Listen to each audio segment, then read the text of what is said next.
Bonjour à tous, merci de venir le week-end pour informer les Calédoniens sur les différents aspects de cette crise. Par voie de communiqué hier, nous vous avons informé que désormais tous les résultats des tests seront diffusés au cours du point presse de 10 heures. Si vous pouvez couper juste vos téléphones, s'il vous plaît. Donc les résultats seront diffusés au point presse de 10 heures pour une bonne et simple raison, parce qu'on a vu déjà les premiers commentaires qu'il y avait des plaintes que ça soit pas diffusé le soir. On veut transmettre l'information qui est la plus véritable possible, et c'est parfois le soir qu'en fin de soirée que nous pouvons avoir les résultats, le nombre exact de tests, le nombre de cas positifs, et aussi le parcours des personnes, parce que c'est important aussi de communiquer sur le parcours des personnes qui sont positifs, pour rassurer les différents Calédoniens qui s'interrogent sur cette crise. Donc hier, dans la journée d'hier, nous avons eu 392 tests. Donc nous sommes toujours dans une campagne de tests importante. On a eu les services qui ont été fortement mobilisés sur l'identification des personnes. Donc je peux vous annoncer aujourd'hui 7 nouveaux cas positifs qui portent à 30 les cas depuis le 7 mars 2021. Dans le profil des personnes, une personne a été déclarée positive en sortant de quatorzaine, c'est-à-dire c'est les personnes qui étaient là depuis 15 jours, qui faisaient sa sortie de quatorzaine classique, qui a été testée positive et qui est isolée naturellement au Medipol. Il y a eu 2 cas contacts considérés comme positifs, donc 2 cas contacts d'une personne positive suite aux investigations de l'ADAS qui ont été testées et donc qui ont été également isolées au Medipol.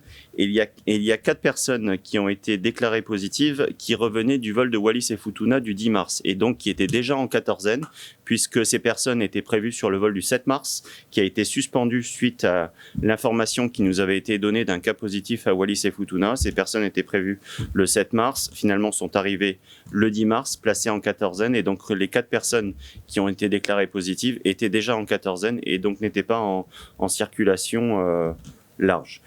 Sur ce vol de Wallis et Futuna qui était prévu le 7 mars et donc qui arrivait le 10, l'ensemble des personnes à bord ont été testées pour voir s'ils étaient positifs au Covid, et ils seront naturellement testés à l'issue de la quatorzaine pour voir justement si nous avons de nouveaux cas positifs parmi ces personnes. On a beaucoup de questions sur la question des investigations, de comment ça se passe, de comment est retracé le parcours d'une personne qui est déclarée positive, de comment les cas contacts sont identifiés. Donc ce que je vous propose, c'est que la semaine prochaine, nous ayons une conférence de presse dédiée. On n'a pas encore le jour, mais on vous communiquera ça extrêmement rapidement, que les autorités sanitaires puissent venir justement expliquer le chemin. D'abord, un cas positif et de comment ils identifient par la suite les différents cas contacts et comment ils peuvent les identifier, les tester et les isoler in fine s'ils sont déclarés positifs. Je pense que c'est important, ça a tendance à rassurer les Calédoniens. On voit depuis une semaine qu'on a eu beaucoup de cas qui sont issus de ces investigations, et donc les autorités sanitaires de la Nouvelle-Calédonie, que je remercie d'ailleurs pour leur travail, viendront présenter tout ça.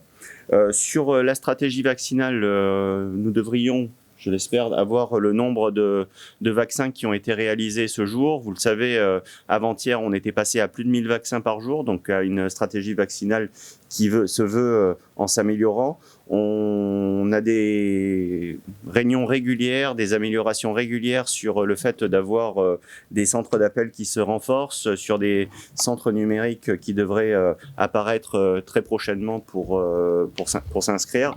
Et hier, la province Sud a inauguré justement un centre de vaccins pour le personnel enseignant. On aura là aussi pour les personnels prioritaires à la fois du public et du privé la semaine prochaine. Donc la stratégie vaccinale se poursuit. Vous l'avez évoqué tout à l'heure en introduction, sur l'attestation numérique, on l'a vu que c'était une vraie attente des Calédoniens, puisqu'elle a été téléchargée de nombreuses fois dès la journée d'hier. Je le rappelle, c'est attestationcovid19.gouv.nc où on peut le télécharger. Elle est présente sur le site du gouvernement. Je crois que l'État a dû la mettre sur son site, mais si c'est pas fait, ça va être fait relativement rapidement. Sur une question pratique sur cette attestation, question, puisqu'on a eu différents retours que parfois ça ne marchait pas. En fait, c'est quand ça ne marche pas quand vous le transférez sur Messenger ou sur des messageries où le navigateur ne marche pas. Et j'ai pu indiquer hier justement qu'il faut copier l'URL, enfin l'adresse internet dans le navigateur pour que ça fonctionne. Et ça fonctionne très bien si on fait cette manipulation là. Sur la question des masques, vous l'avez rappelé également, à partir d'aujourd'hui, le masque est obligatoire en Nouvelle-Calédonie. Toujours pour faciliter le prix, on passera un arrêté mardi prochain en séance du gouvernement pour exonérer de droits de douane et exonérer de TGC à l'importation les masques, mais aussi les gels hydroalcooliques. Le directeur de la DAE a pu hier faire un rappel important sur les contrôles qui sont réalisés. Et je tiens à le dire de manière extrêmement ferme, on ne tolérera aucun abus sur la question des masques et toutes sanctions seront prises au maximum de ce qui peut être fait si on considère que des abus sont réalisés et sont pratiqués. On a vu encore trop sur les réseaux sociaux une petite minorité, parce que la grande majorité des revendeurs jouent le jeu sur le prix des masques, mais une petite minorité qui est déviante et qui seront sanctionnées si elles continuent à être déviantes et si elles sont contrôlées par la direction des affaires économiques de la Nouvelle-Calédonie ou par l'autorité de la concurrence.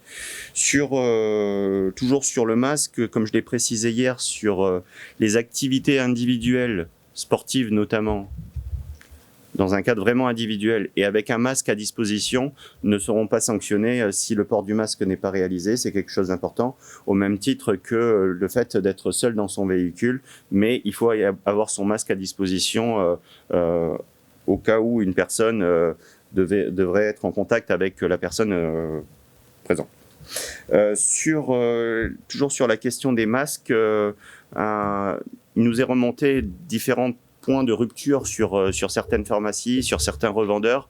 Et comme a pu l'indiquer la pharmacienne inspectrice de la direction des affaires sanitaires, nous avons un stock stratégique qui était fait pour ça, c'est-à-dire que nous nous étions préparés avec 4 millions de masques qui étaient à disposition pour faire tampon, c'est-à-dire que on va mettre à disposition une partie de ces 4 millions de masques à disposition notamment des pharmaciens pour que les Calédoniens puissent s'approvisionner le temps que les commandes arrivent. C'est-à-dire que quand les commandes arriveront, elles viendront dans le stock stratégique pour reconstituer le stock stratégique et parmi les 4 millions qui sont donnés, elles seront données ce week-end, enfin en tout cas rapidement, aux pharmacies pour éviter toute rupture de masques. Sur des points pratiques, cette fois-ci, avant de passer à vos questions, nous avons été en relation hier avec les services du Haut-Commissariat concernant justement les déchets verts et le fait que les Calédoniens puissent emmener les déchets verts à la déchetterie, aux déchetteries municipales pour se débarrasser de ça et éviter que ça stagne devant les appartements et devant les maisons, pardon, et dans la rue et qu'il y ait d'autres maladies. Donc nous avons convenu avec les services du Haut-Commissariat d'avoir une autorisation pour emmener ces déchets verts aux déchetteries municipales. Les déchetteries seront ouvertes et donc il suffira de cocher, bon, je sais que ça peut paraître bizarre, mais il n'y a pas une case sur l'attestation emmener ces déchets verts, mais il faudra cocher achat de première nécessité. Les forces de l'ordre sont prévenues de ce cas précis si on emmène ces déchets verts à la déchetterie. Voilà ce que je pouvais vous dire aujourd'hui. Je vais passer à vos questions.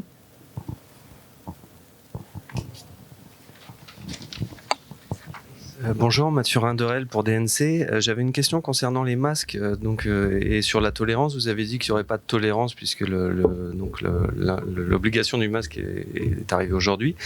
En sachant que vous avez communiqué hier et en sachant les difficultés pour s'approvisionner, est-ce que vous restez sur cette ligne qu'il n'y aura pas de tolérance par rapport aux sanctions?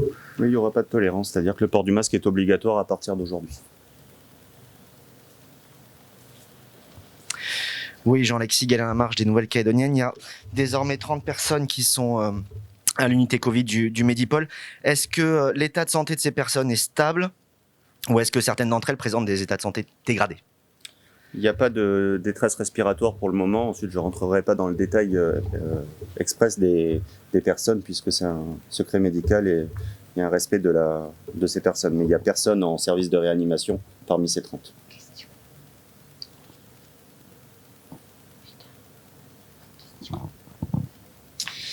Éric Dufault pour Nouvelle-Calédonie, la première. On nous interroge souvent, et peut-être que ce serait plus facile pour un médecin de répondre à la question, mais on nous demande justement l'état de santé des malades qui sont hospitalisés, comment est-ce qu'ils vont et quel est le mode de traitement de la maladie lorsqu'on est hospitalisé. Je crois que c'était le sens de la question qui venait d'être posée par votre confrère des Nouvelles-Calédoniennes. Les 30 personnes ne sont pas en service de réanimation, ils sont dans un état qui est stable, mais je ne peux pas rentrer plus dans le détail sur le secret médical. Mais personne n'est en service de réanimation dans ces 30 malades. Oui, toujours Jean Alexis des Nouvelles-Calédoniennes. Sur ces 30 personnes, est-ce que vous pouvez nous dire s'il s'agissait de résidents de Nouméa, du Grand Nouméa, si c'était des personnes de Brousse? Je pense que c'est important d'avoir un peu une répartition géographique de ces 30 cas, ou au moins des 23 qui étaient jusqu'à ce matin annoncés. Pas à ce stade, mais dans le cadre de la présentation sur comment on fait un service d'investigation, on verra s'il est possible d'avoir un zonage de ces personnes. Ensuite, c'est parfois compliqué de les avoir rapidement, donc on essaiera de faire au mieux sur cette information. Bonjour, Chloé Mingour pour DNC. Est-ce qu'il y a eu d'autres tests sur les variants? Est-ce qu'on est toujours sur le variant anglais ou Oui. est-ce qu'il y a d'autres données? Non, on est toujours sur le variant anglais, c'est-à-dire que par rapport aux informations qu'on a pu vous donner en cours de semaine, où on était sur un cas de variant anglais qui avait été testé, on sait qu'il y a plusieurs cas qui sont du variant anglais, mais on n'est que sur du variant anglais.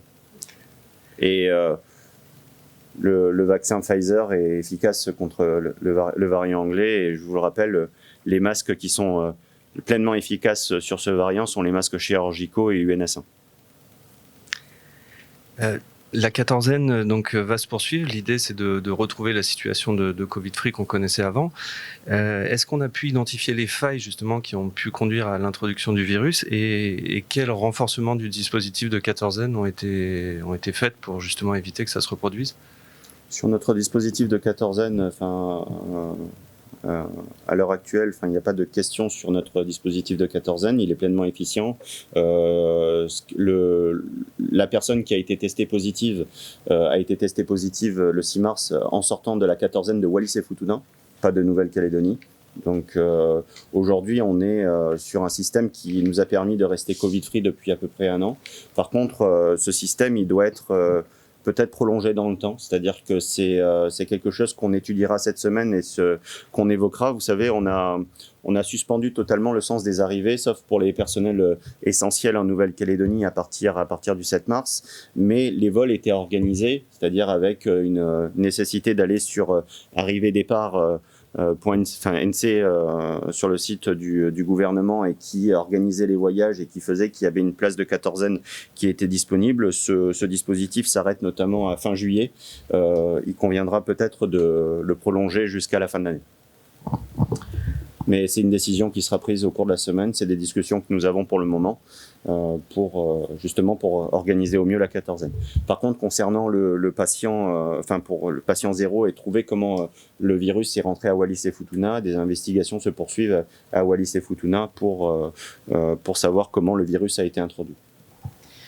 Jean-Alexis des Nouvelles-Calédoniennes, justement toujours sur le même thème, sur les 600 personnes rentrées de Wallis et Futuna depuis le 25 janvier, savez-vous combien d'entre elles ont été testées? Oui, un état précis vous sera transmis la semaine prochaine sur ça. C'est quelque chose que nous avons demandé aux autorités sanitaires de savoir justement dans ces différentes personnes lesquelles sont reparties en métropole, lesquelles sont rentrées à Wallis et Futuna, lesquelles ont été testées. Elles peuvent toujours appeler le 05 02 03 pour les personnes qui n'ont pas encore été testées, mais un état précis sera fait la semaine prochaine.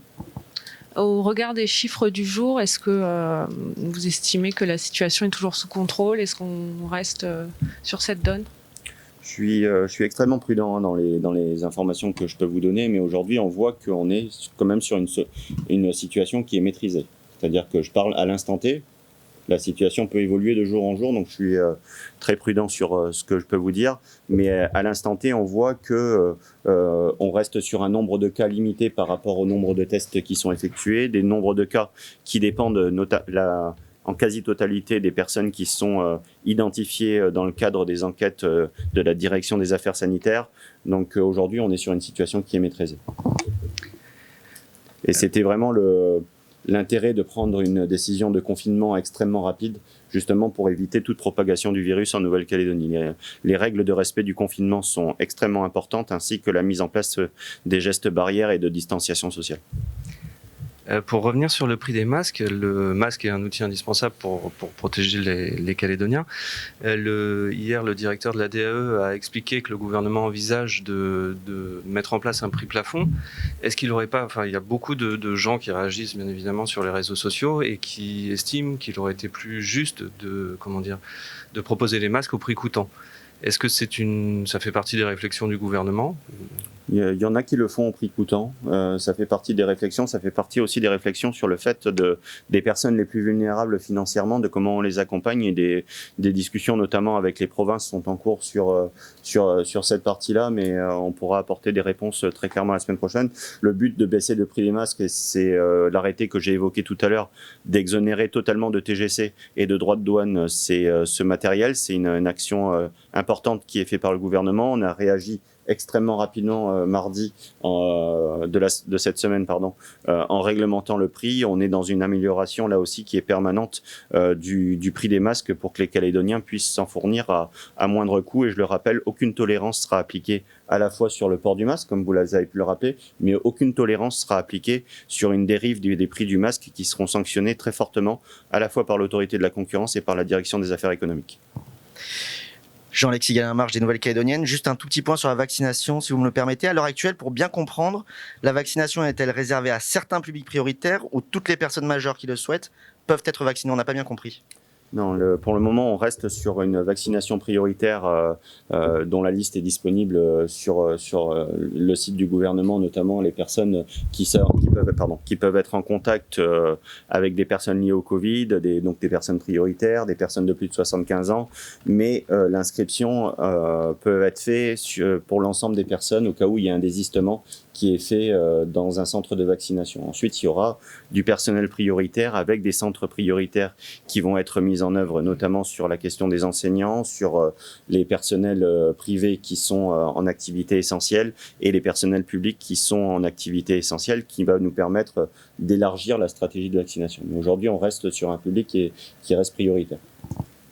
André Croisé, bonjour. André Croisé, Radio Jido. La constitution des stocks stratégiques, quand vous disiez que le pays va s'en approvisionner, vous avez un fournisseur identifié? Oui, bien sûr. Enfin, on a travaillé depuis 1 an pour constituer ce stock stratégique. C'était quelque chose qui était important et c'est quelque chose qui avait manqué lors de la première période, mais qui n'avait pas manqué qu'en Nouvelle-Calédonie. C'était quelque chose qui avait manqué mondialement, puisqu'on était en pénurie de masques au niveau mondial à cette époque, puisque tout le monde voulait se fournir en masques. Et donc, on a plusieurs fournisseurs qui sont agréés et qui permettent de fournir la Nouvelle-Calédonie. Et là, on voit sur la période tampon, c'est-à-dire que la période où on va justement fournir, nous, sur la base du stock stratégique, aux pharmaciens, une partie du stock stratégique, on est en relation avec les grossistes justement pour reconstituer notre stock stratégique sur les commandes qui avaient été mises en place. Comment ? Il y a un pays bien précis. Il y a un pays bien précis. Ça, je laisserai répondre la direction des affaires sanitaires. C'est pas moi qui fais la commande sur ça, mais c'est du matériel qui est agréé et du matériel qui est ciblé par le gouvernement. Éric Dufault pour NC La Première. Le gouvernement, l'année dernière, avait annoncé l'achat de chloroquine. Est-ce que cette chloroquine est utilisée pour soigner les patients qui sont atteints du virus ? Le gouvernement n'avait pas, de mémoire, je crois que c'était la province sud qui avait acheté de la chloroquine. Là-dessus, je laisserai le corps médical répondre, j'ai pas la réponse sur ça. Ensuite, sur l'efficacité ou non de la chloroquine, il y a un débat sur ça, je laisserai le corps médical répondre. Oui, toujours Jean-Alexis pour les Nouvelles-Calédoniennes. Est-ce qu'une réflexion autour de la vaccination obligatoire est à l'étude au sein du gouvernement ? Non. On est dans une campagne de vaccination large, mais qui reste volontaire. C'est-à-dire qu'on souhaite qu'à terme, et assez rapidement, en ouvrant les différents critères et en ouvrant justement la vaccination à d'autres publics, qu'on puisse rentrer dans une vaccination qui est beaucoup plus large, mais la question de l'obligation de la vaccination n'est pas à l'ordre du jour. La question vous a été plus ou moins posée tout à l'heure. Quel est le type de traitement qui est proposé justement aux personnes symptomatiques et aux personnes qui sont aujourd'hui au Medipôle? Voilà, c'est une question qui revient souvent de chez nos lecteurs. On fera peut-être une conférence de presse qui sera dédiée justement, peut-être plus sanitaire, avec des médecins qui pourront répondre. Vous savez, je ne suis pas médecin, je ne me substitue pas non plus au directeur des affaires sanitaires, de la direction des affaires sanitaires et sociales. Il y a des réponses précises qui doivent être apportées là-dessus, et s'il faut, on fera un point presse qui sera dédié aux questions purement sanitaires. Mais je ne suis pas médecin.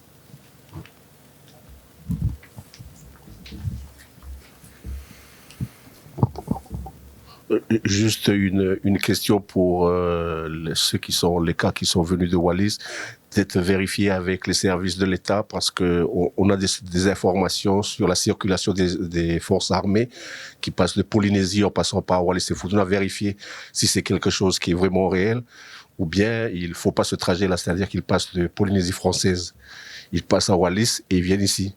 Donc vérifier avec l'État si leur trajet, il est pas, je veux dire, pour pouvoir faciliter, pour dire, enfin, on est en train de soupçonner que l'État, si l'État il joue bien, il joue un bon jeu dans le travail pour la prévention aussi. Je n'ai aucun doute sur le fait que l'État applique des règles sanitaires extrêmement strictes en lien avec le gouvernement de la Nouvelle-Calédonie. Ce n'est même pas une question qu'on peut imaginer qu'il y ait quelconque risque qui soit pris. Les conditions sanitaires qui sont prises par l'État, et notamment pour les forces de l'ordre, dont chacun a besoin, on l'a bien vu en Nouvelle-Calédonie récemment, qu'on avait besoin de forces de l'ordre, pratiquent des quatorzaines quand elles arrivent, notamment en caserne, justement pour pas bloquer les places dans les hôtels des Calédoniens. Elles sont financées par l'État directement et avec des règles sanitaires qui sont extrêmement strictes. Il n'y a pas de question là-dessus. Je vous propose d'arrêter là, sauf s'il y a une dernière question. Non ? Très bien. Donc demain, il n'y aura pas de point presse. On reprendra lundi. Il y aura un point presse demain, sauf s'il devait y avoir information importante. Mais à ce stade, on reste sur une organisation lundi à 10h. Voilà. Je vous remercie.